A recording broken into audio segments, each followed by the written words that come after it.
So Luis Welbanks is going to kick off our session on observations of exoplanet atmospheres in the presence of stellar activity with an invited talk.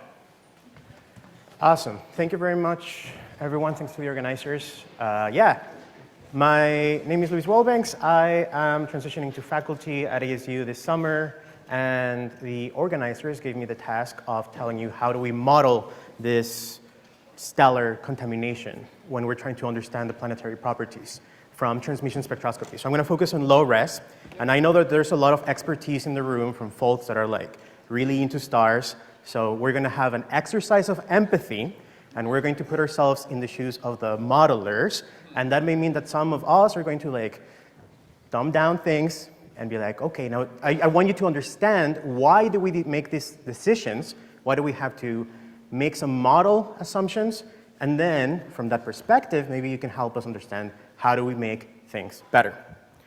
And from the planetary perspective, ultimately the star is just there and it's on the way of things. And we are trying to understand questions about the processes and history of planets by looking at the atmosphere of these planets, because ultimately the atmosphere is the only thing that we can look at from these extrasolar bodies. And we are trying to get from the atmosphere answers about how planets form. We're trying to get a population level understanding. We want to also understand how planetary scale processes happen, like, I don't know, thermal inversions and photochemistry. And yes, eventually we want to use this to understand questions about life. And that was the way back then when we had 6 data points with Hubble, and that is still the way now that we have hundreds of data points with JWST. And we have been focusing a lot, and we've been seeing a lot of light curves. Now we're taking the point where someone has gone through the process of fitting those light curves, and they give us a spectrum like this. And we want to take this spectrum into some sort of measurement to answer the questions that we are asking ourselves, and we're telling funding bodies that we want money to figure out. So for the sake of argument and for the sake of us having a cohesive narrative, let's choose whatever hypothesis you want to test. Let's say that we want to answer how should atmospheric metallicity change with planetary mass. Our hypothesis, the thing that we're going to test and we're going to ask thousands of hours with JWST, is that the metallicity of a planetary atmosphere should increase with decreasing mass. And why would we even dare to think that? Well, it's because there's some sort of evidence of that in the solar system, Jovian planets. What I mean by that is that if you send a probe to the solar system, you get measurements of methane, and if you plot them relative to solar composition, you see this slope. And then you want to ask, if I plunk the exoplanetary population, do they look the same or not? If they look the same, then maybe tell me, oh, planets form like in the solar system. If they don't, maybe planets form a different way.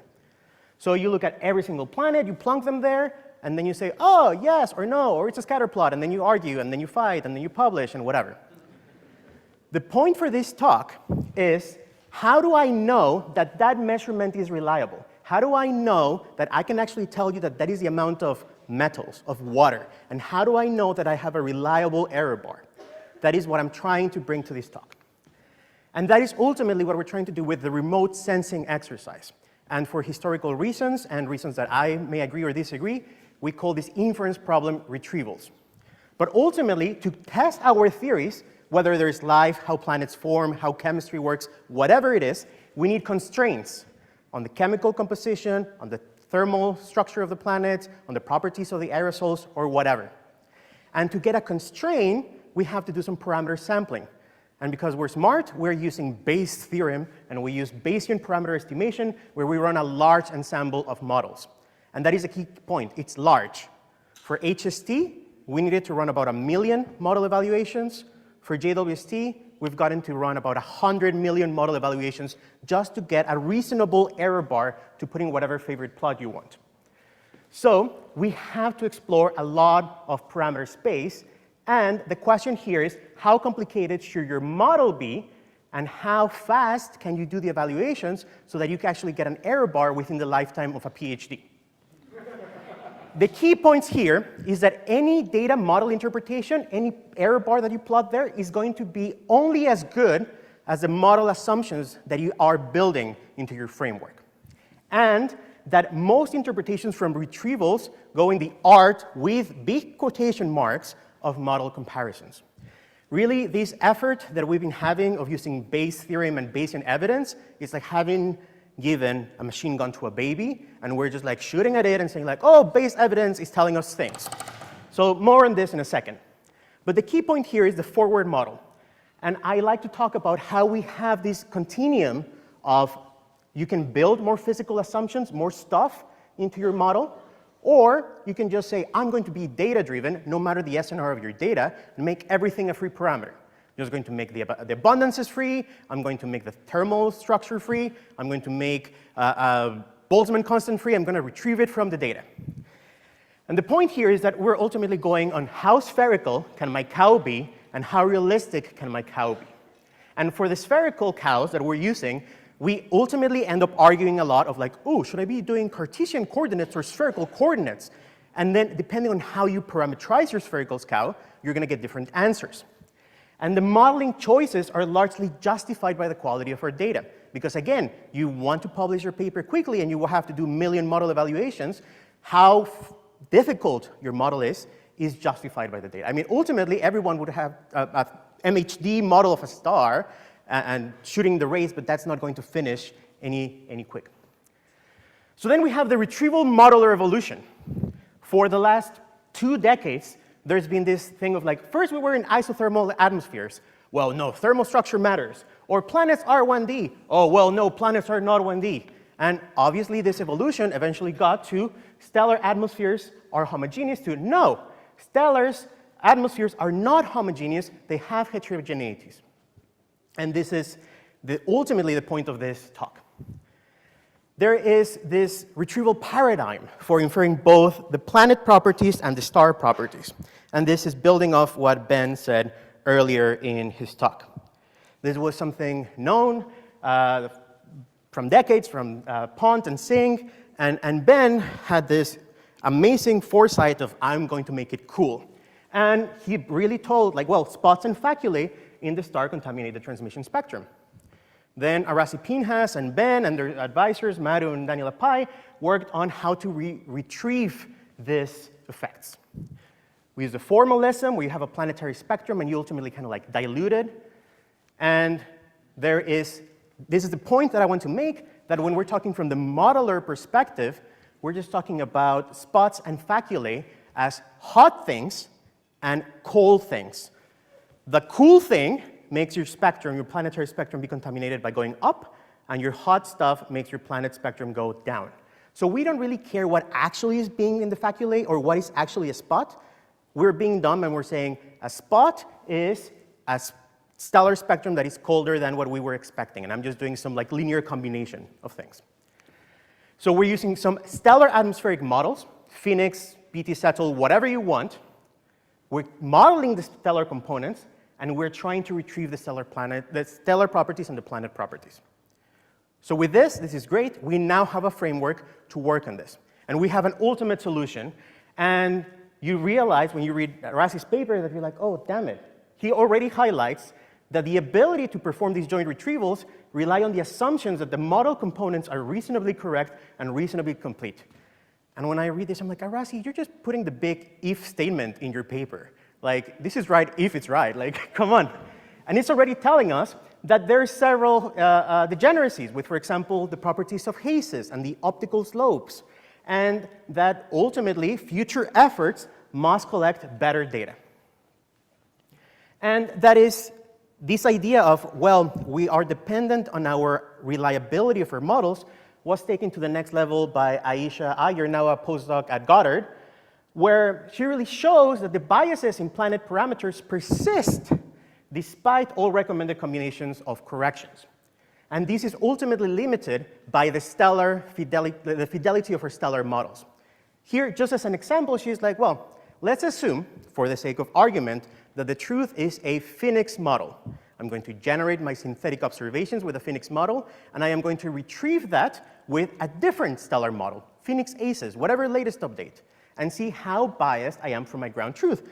And you see that if you have a different stellar spectrum, you're just going to get very biased results on the temperature, on the metallicity, and the C2O, and then the point, the error bar that you're going to use to answer your questions about how planets form is likely going to be biased. So there are strong biases that occur when we have inadequate stellar photospheric models for spot correction. And that is the state of the field. I could finish the talk here and be like, we're screwed. But I have 15 minutes to finish. So our ability to infer atmospheric compositions is really model limited. The transit light source effect is really limited by the fidelity of our stellar models. For example, when we start talking about the M-dwarf spectra, we have limitations on the understanding of clouds, of convection, on our sources of opacity, on what are we using to actually infer the properties of these M-dwarfs from the data. Our transit light source effect is degenerate with signatures of aerosols and other gases that we're interested to determine from the planetary atmosphere. And a key point is how difficult, how complex should your stellar model be before analyzing a set of observations is not known. Should you have n spots and n faculae, or should you just have one? That is ultimately where the model comparison game gets into place. And I'm sorry if you've heard me say this before, but I am really worried about this issue.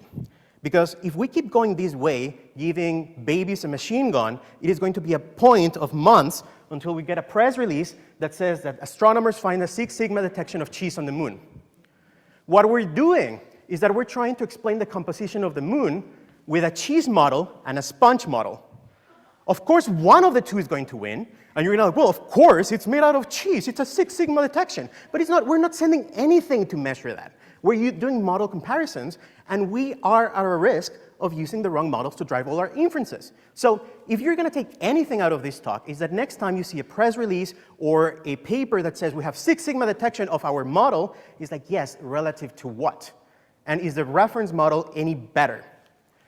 So we must be careful when performing model comparisons, and the Bayesian evidence is not the end-all, be-all. We need to assess what in our data drives our inferences, see whether we can see, oh, it's this little pixel, this part of the detector, this correlation, what data point, leave one out cross-validations. How do we ensure that our models are good? We need to really explore this continuum of model complexity. And we really have to build some physicality guardrails so that we just don't go and do something stupid. And how do we prevent falling into the trap of comparing two bad models? At the very least, I mean, I have no issue if you want to say you have a 6 sigma detection, but provide context. I have a 6 sigma detection of cheese before you go and say it's mozzarella or Gruyere. OK, so I want to flash you with some early results from JWST and give you an idea of how this is leading the field, but also be a little bit scared.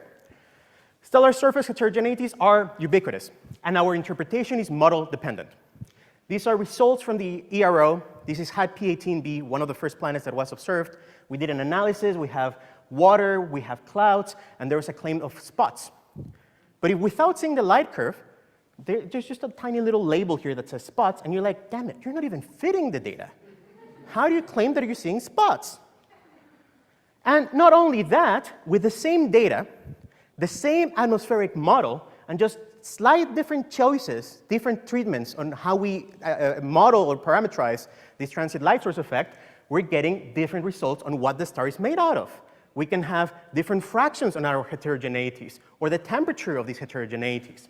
So the inferred properties can still be different between retrieval codes. And that should be scary, because it depends on which monkey presses the button, you get a different answer. And then we tried different models of increasing complexity. You have just spots, or you have just faculae, or you have spots and faculae. And we had a big brain moment, and we're like, well, wait a second. What if we also fit for the gravity of the spots and the faculae? Because maybe that is a proxy for magnetic pressure. But what we're doing is that we're just changing the gravity in the stellar model that we're using. I don't know if that's right, but we did it, and it passed peer review, so And also, depending on your stellar model, or what you assume for the transit light source effect, you get very different answers on what the fraction of spots is covering your star. And funny, it always hits a prior because we say, oh, it cannot be more than 50% because if the spot covers more than 50%, then the spot becomes a star and the star becomes a spot. So yeah, what does that even mean? And for HAT P18b, the model that has two heterogeneities with two different gravities is preferred at 6 point something sigma. And you see that we get very different gravities for the spots, the faculae, and the photosphere, and some of them hit against the prior. And you're like, well, we are seeing evidence of magnetic pressure. But again, it is a cheese or sponge situation. And I was trying to be very diligent and finish my slides by Sunday when David wanted them. But on Monday, there was this cool paper, and I chatted with the author yesterday at the posters. And they're showing that at the data level, you also have to consider the effects of chromosphere and corona when performing the data reduction. And they changed how they performed the data reduction, and they got different results yet again. So from the same pixels, we can get a different answer. So now the question for the modelers is like, well, should we now start accounting for chromospheric and coronal contamination on top of the transit light source effect? Now, these surface heterogeneities also limit our ability to understand what's going on in the planet. You already saw this for GJ486b. With NIRSpec, there is a seemingly flat spectrum. There is a 2 to 3 sigma Gaussian bump that is like, it's not properly flat. But then you're like, oh, I can fit that it's a rocky planet with a water-rich atmosphere. Yes. Or it can be on occulted star spots. So you go from very cool result to like, not so cool result, depending on who you are. Stars are cool. But the problem is that the spectrum can be equally explained by a water-rich atmosphere and on occulted star spots. Now, this inference that it could be star spots is, again, driven by the choice of stellar model. And we can start making more complex models that will make it different. But at the end of the day, this is a very flat line. Anyways, the idea is that NIRISS in the future with this accepted Go program may help us. But then I heard James talk yesterday, and we're like, well, the star is going to be different several years. Like, how are we going to even get there? The transit light source is somewhat stochastic. Planning against it is difficult. And do we need multiple visits? Can we even stack multiple visits? This is from the LRG BIST program. They're combining visits, and it's probably not so easy. This was on a star that was not supposed to be too difficult. 2 transits, 1 month apart. You see the light curves. You see that they're different. But then like, whoa, the spectrum is very, very, very different. How do you even go about stacking them? How do you even go about trying to say something about whether it's hazes or it's a star or whatnot? So we may not be able to combine observations. Do we need to do simultaneous inferences from different data sets but keeping the model of the planet the same? But we don't have a true understanding of the stars, so that is complicated. Star spots are degenerate with claims of limb asymmetries. This is important. We had this paper a year ago. We presented the broadest spectrum of WAS-107 with HST, NIRCam, and MIRI, and there's multiple bumps of multiple gases. And we're like, oh, that's great. We have signatures of chemical disequilibrium because we see that there is methane, but not as much as we expected. Cool. We're worried, and an independent team led by David Singh found the same thing, 2 different instruments, 2 different times of observation, same result. Okay, planets kind of can be solved at the big level because we have high SNR. At least we can say something, the bump is not as big as I thought it was going to be. Cool. But the interesting thing is that the FR4 observations with NIRCam were taken very close in time to the NIRSpec observations. 322 was taken very, very early.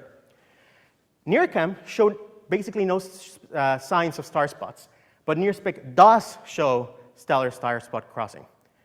Did NIRCam just get lucky? Like, what are the chances that we just missed that? Despite that, despite the fact that there was a spot, we were able to agree on the overall understanding of the planet. But then Matthew Murphy led this paper where he was doing an analysis of limb asymmetries. The idea that indeed planets are 3-dimensional and we're probing different parts of the planet. He has evidence for this and a possible difference of about 200 Kelvin between the evening side and the morning side. And as you can see that I'm quite the skeptic, we gave him a hard time. We're like, are you sure this is not like some timing thing? Are you sure this is not something else? And ultimately, like, oh, can you confirm this with NearSpec? And in his effort to get over annoying collaborators and being like, actually, this is true, he made this simulation. So he basically injected for a WASP-107-like planet a spot at different locations along the stellar equator, and the planet is transiting around it. Using the light curve fitting with Catwoman, which is what everyone is now using for deriving limb asymmetries, we see that you can have a very, very big fake signature of limb asymmetries. So how we model the spot is going to be very relevant, and if you see someone claiming limb asymmetries, take a step back and say, well, did they treat the spots properly? And just to be very clear, I am not saying that Matthew's result with NearChem is the effects of spots. He treated all that stuff. I'm just saying that spots can indeed affect what you infer. And finally, there is more to stars than spots and faculae. Who would have thought? These are things that I don't know how we're going to deal with them.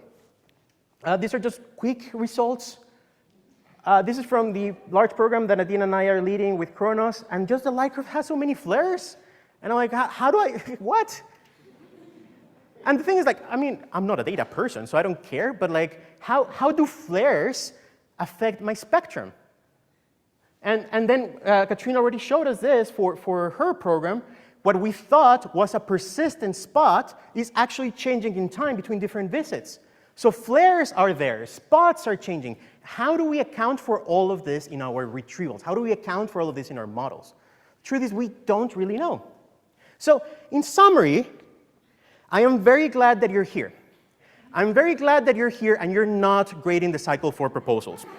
Because after this talk, if you were in the tag and you saw a proposal like, we are going to use state-of-the-art transit light source effect modeling techniques in our retrievals, you'd be like, that means nothing. But the truth is, that should scare you too, because that is what we're saying we're doing. We are doing it, but we know that that is insufficient. While we're together, let's think about how do we make our spherical cows better.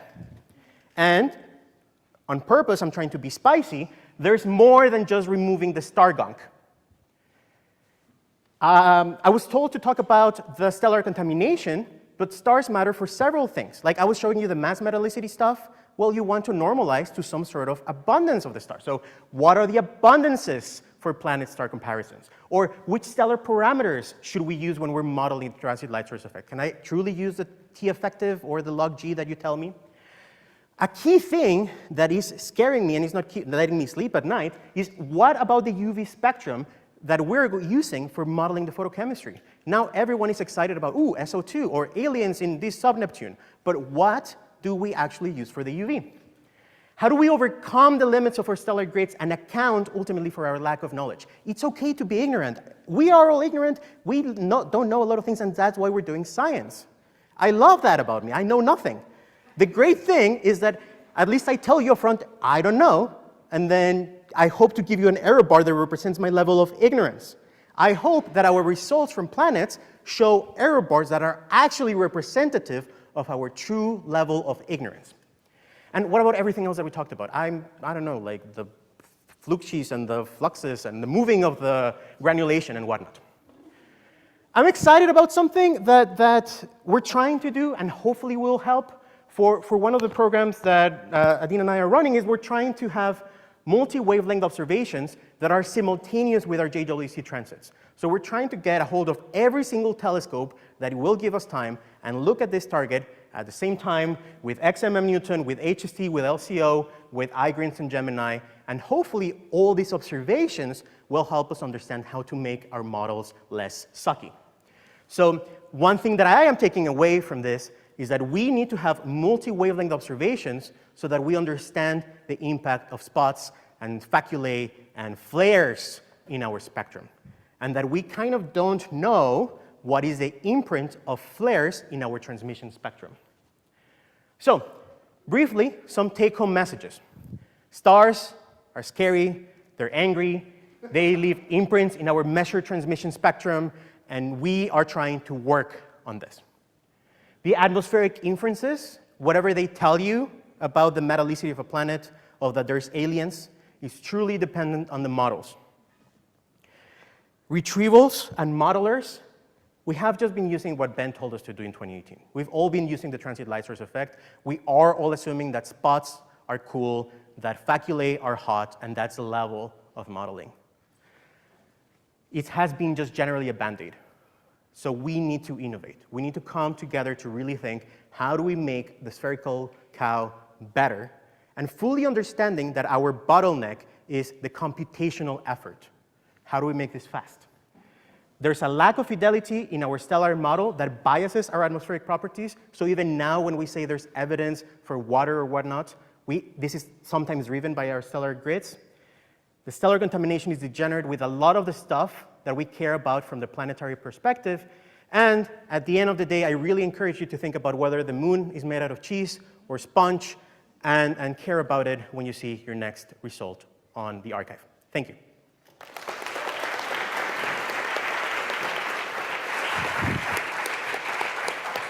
Okay, we have time for questions for Luis. And graduate students, I don't have a pencil for you today, but tomorrow I will give you a pencil from the Pasadena Hotel and Pool. All right, let's take questions in the back row there. Oh, yeah. Hey, Luis, great talk. Anish Baburaj, UC San Diego. So I get it that, stellar inferences are important for the transmission spectrum, but what about the emission spectrum? Do we need to care about this level of stellar contamination, or we might be able to get away with some of it? I assume the stellar people will say yes, you always have to care about it, but ultimately, at this point, we have not been caring about it. We assume that ultimately the stellar flux is just properly removed, and you can isolate the planetary flux. That is what we're assuming currently in our modeling. Hi, Luis. Park Lloyd, Eureka Scientific. Really enjoyed the talk. Thank you. I saw you listed one of the things you're worried about as the UV photochemistry, and I'm just curious about corpuscles, which are energetic particles, for those of you who might not have been here on Monday. And kind of just wanted to hear your comments on what the state of worry and state of effort is in that area. It's truly in its infancy, largely driven by what we saw first with the ERS and making sure that we all incorporate some sense of photochemistry when calculating some thermochemical equilibrium. The state of the art is that we are relying on Mussell's spectra, and if Kevin Franz et al. Has a spectrum, we just try to use it. But we don't have a spectra for every star, so we use whatever we think is the closest proxy. Initial investigations seems to suggest that you need to have a huge change in the UV spectrum for it to really change your photochemistry. And that in the big scheme of things, we don't know the sulfur rates. There's so many chemistry things that we don't know that the UV spectrum is a third order thing. That is an if statement because we have a 1-point failure that a lot of us are relying on Mussell's UV spectrum. Okay, I think I saw Jessica Libby Roberts next. And can we get a mic down here to the front? On? Oh, okay. Hi, Luis. That was an excellent talk. You mentioned that we shouldn't stack transits because the star itself is changing from transit to transit. But as we push to cooler and cooler planets, they're no longer tidally locked. So do you have any suggestions on what we could do if the planet is changing from transit to transit as well? Yeah, so that's my underhanded joke when James finished his talk. Is like, God forbid that the planet is also changing. So I don't feel competent enough to tell you we cannot definitely stack observations. I hope that someone in the room figures out how to do it. But just looking at them, like, well, how in hell are you going to do it? And what Natalie Allen was just showing, how do you do that with TRAPPIST? So yes, obviously, if the planet is changing also in time, that is going to be complicated. We see that brown dwarfs are variable. So I'm just excited when we have to now worry about the time dimension in the short term. So probably we'll have to worry about it. I'll keep a job for a little bit now. So. All right, one last question up here.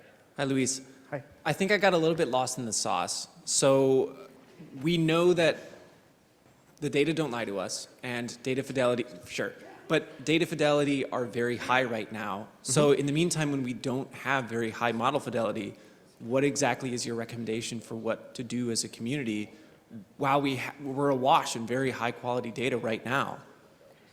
My direct recommendation is, I will echo, I forget, it was in the earlier session, is we need to start having this understanding of the first 3 cycles of JWST and look at our data and see where our missing physics is. Sure. So I think we can have large understanding of, oh, we have been consistently missing the sulfur chemistry.